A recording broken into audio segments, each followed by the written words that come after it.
Olá, meus amigos, tudo bem? Professor José Humberto trazendo para vocês aqui hoje duas novidades da Lei da Sociedade Anônima do Futebol do Clube e Empresa. Vejam só, nós vamos falar hoje sobre a responsabilidade pelo pagamento do passivo. E é um ponto muito importante, afinal de contas, os nossos clubes de futebol aí têm dívidas significativas e relevantes, chegando à casa de bilhão. Então, olha só, vamos falar sobre isso aqui. E se você gostou desse tópico, deixe já o seu like, compartilhe esse conteúdo, deixe aqui o seu comentário e faça o seguinte, coloque aqui o nome do clube de futebol que você torce. Prometo que nessas próximas análises sobre clube e empresa, eu vou falar sobre o seu time de futebol, ok? Seja Cruzeiro, seja Atlético Paranaense, e etc. Não se esqueça disso. Lembrando que os nossos vídeos agora, eles vão ao ar terças e quintas às 19 horas. Ok, pessoal? Vamos lá. Lei de Clube e Empresa, que é a 14.193, está aí à disposição dos clubes. E nós temos o formato dos clubes de futebol no Brasil como a associação civil.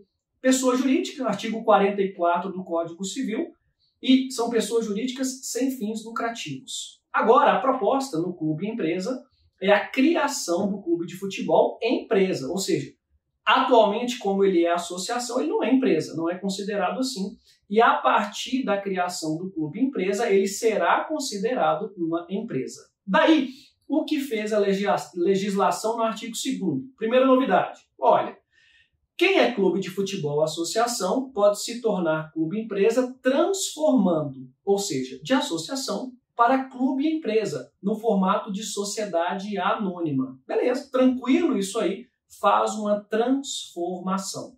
E temos uma segunda opção, que é provavelmente a que os clubes irão utilizar, que é o que chamamos de cisão, divisão. Isso mesmo, a lei permite que o clube, a associação hoje existente, retire um pedaço dele, que é do departamento de futebol, e crie com esse pedaço uma nova sociedade, uma empresa, uma sociedade anônima do futebol, que é o clube e empresa. E para ela será levado o departamento de futebol. Os contratos de jogadores, o técnico, os preparadores, os responsáveis ali pela gestão do futebol, os recebíveis, contratos ligados ao futebol. Então vejam só, nessa segunda opção, é a cisão, é a divisão, criará o clube empresa através da associação existente e retira um pedaço dela e criará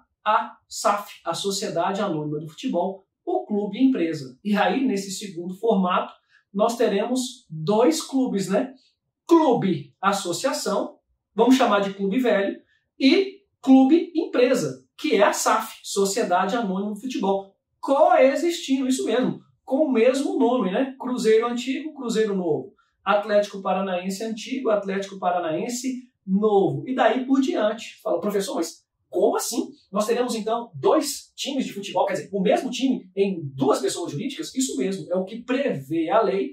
Só que ela fez o seguinte, falou, olha, pega o departamento de futebol todo e leva para a SAF, para a Sociedade Anônima do Futebol. E é justamente ela que vai gerir o futebol. Contratos, as receitas, patrocínio, o contrato com os jogadores, venda de jogadores, os atletas de base, o futebol masculino e feminino, todos na SAF.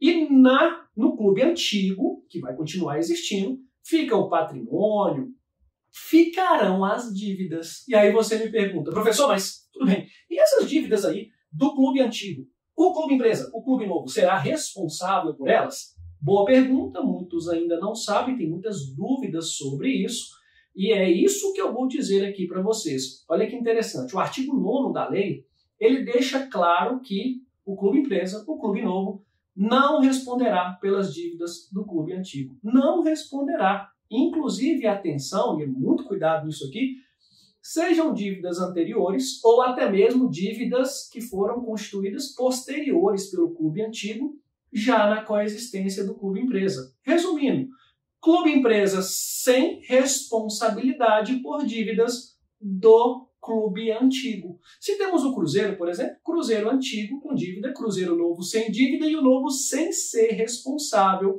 pelas obrigações e dívidas do Cruzeiro antigo. Fala, nossa, professor, mas que ótimo isso então para o clube empresa, né? Não só ótimo, como excelente. E o que mais fez a legislação? Trouxe lá no seu artigo 10º, deixando claro que o clube antigo é que é o responsável pelo pagamento dessas dívidas constituídas, dessas obrigações, isentando a SAF, o clube empresa, o clube novo, pelo pagamento dessas dívidas. Mas aí fez o seguinte a lei, muito cuidado. A lei disse assim, olha, lá no artigo 10º, a obrigação realmente é do clube antigo, ele tem que pagar essas dívidas e ele pagará essas obrigações através das receitas que ele terá, do patrimônio que ele possui, então ele não se esquivará dessas dívidas.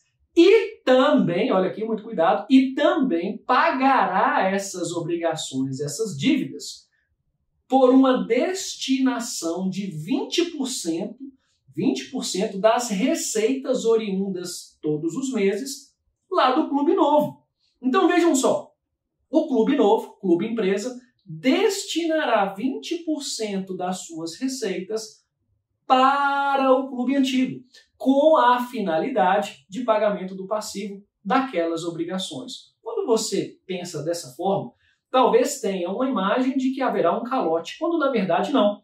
Temos que os clubes de futebol no Brasil podem ter receitas de 100, 200, 300, 500 milhões de reais por ano. Então imagina aí uma receita de 400 milhões de reais ao ano, destinando 20%, estamos falando de 80 milhões de reais para o clube antigo, para que ele então, lá com os credores, possa então destinar o pagamento dentro de uma ordem que nós ainda vamos falar aqui no nosso canal de pagamento. Perceberam? Olha que interessante, como constitui a sociedade anônima do futebol, clube empresa, e qual será a responsabilidade do clube novo e do clube velho quanto ao pagamento desse passivo. Espero que você tenha gostado do vídeo. Se você acompanhou aqui até o final, não se esqueça de deixar o like, de deixar aqui o seu clube de futebol nos comentários. É importante porque eu vou falar sobre eles nos próximos vídeos sobre clube empresa. Conto com vocês. Lembrem que nós temos o canal do Telegram do professor José Humberto com muito direito empresarial e também nós temos o Aprenda Empresarial fazendo com resolução de questões. E não se esqueça, pessoal, muita novidade vindo por aí para você que quer se especializar ainda mais em direito empresarial. Tem conteúdo chegando, tem curso chegando. Conto com vocês, tá bom? Um grande abraço do professor José Humberto.